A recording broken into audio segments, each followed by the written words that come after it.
You lost him. Yes, and now the app that I made to locate him stopped working. He's probably found a way to jam it now that we know we're after him. Listen, just find another way to find him. I've got a review to do. Oh, okay then. Hello and welcome back. I'm following on from the previous episode. Today I'm reviewing another game from a franchise that I haven't reviewed in ages. So let's get on to reviewing the second instalment of Insomniac's Resistance trilogy. Even though there were two other games on Sony's portable systems, but they weren't made by Insomniac.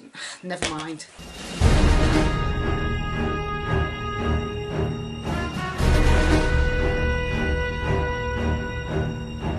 The story picks up where the previous game left off, with Nathan Hale, our main character, being rescued and taken to a lab in Iceland. After arriving there, he is given a stabilising drug that will stop him from turning into a chimera, and is put on a team with other chimera DNA enhanced super soldiers. However, the lab is then attacked by the chimera, and in the ensuing conflict, one of the failed splicing experiments called Daedalus escapes. The rest of the game involves Nathan trying to track down Daedalus while fighting off the Chimera forces who are trying to invade America. Along the way, Nathan finds out that Daedalus was one of two subjects who were injected with DNA from what is proposed to be the original Chimera, and that the other subject is Nathan himself. Nathan continues his track across America, finding any excuse to not take the stabilising drug for some reason. He and his team eventually track down Daedalus, only for Daedalus to kill off most of them and impale Nathan through the chest. Nathan then wakes up with only 3 hours left before he fully turns into a chimera. So, as a last-ditch effort to stop the chimera, he and what remains of his team decide to sneak a nuclear bomb aboard the chimera's flagship, killing Daedalus, destroying their flagship, and stopping them from activating a portal that they've built. They successfully get the bomb aboard the ship, but then Daedalus shows up, kills off most of the team, again, and steals the bomb. Nathan finally kills Daedalus in a somewhat unclimactic final boss fight, activates the bomb, manages to escape the ship before it explodes with the last remaining member of his team. Unfortunately, blowing up the ship did not stop the portal from activating. And what's worse, Nathan is now fully turned. So with no other choice left, the last member of his team decides to shoot Nathan in the head. Well, that's kind of a depressing ending.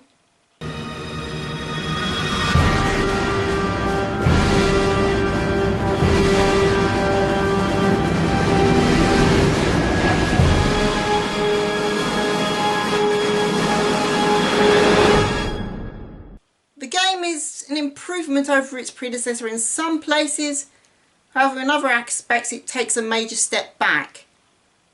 And in some degrees it decides to take a step sideways, not really changing anything in the long run. This game decided to go with proper regenerating health instead of its previous game's weird mixture of regenerating health and health packs. The weapons feel a lot better this time around, and a lot more varied too, and while you can only carry 2 of them at a time, there are usually lots of weapons scattered about the level anyway, so you still have a lot of variety. One part of the game that's significantly improved is the set pieces, being a lot larger in scale, more impressive and generally more exciting and memorable than its predecessor. However, the predecessor's vehicle sections are gone now, which can either be a plus or a negative depending on how you felt about them. However, one of the game's major issues is the difficulty. It can be a bit cheap at times, with enemies that are annoying to deal with, general poor level layout, and a lot of what the fuck just kill me moments. Although the game is quite generous with its checkpoints in places.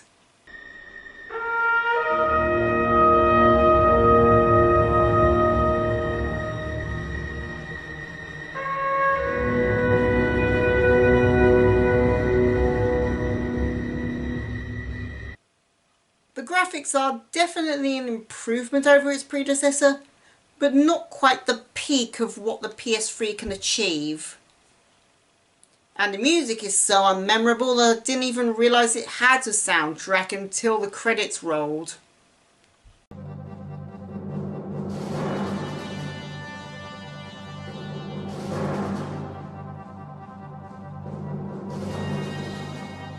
This game is a hard one for me.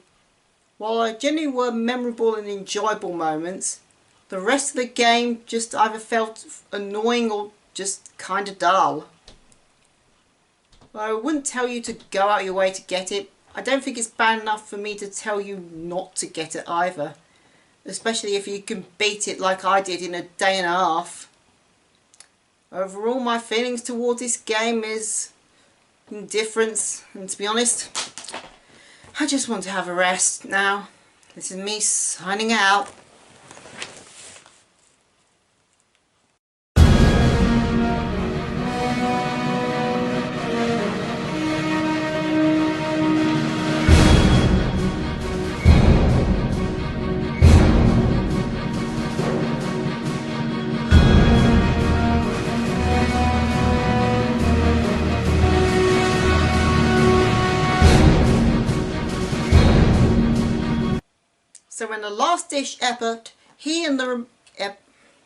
So in a last-ditch effort, he and the remains of his team decide to sneak a nuclear bomb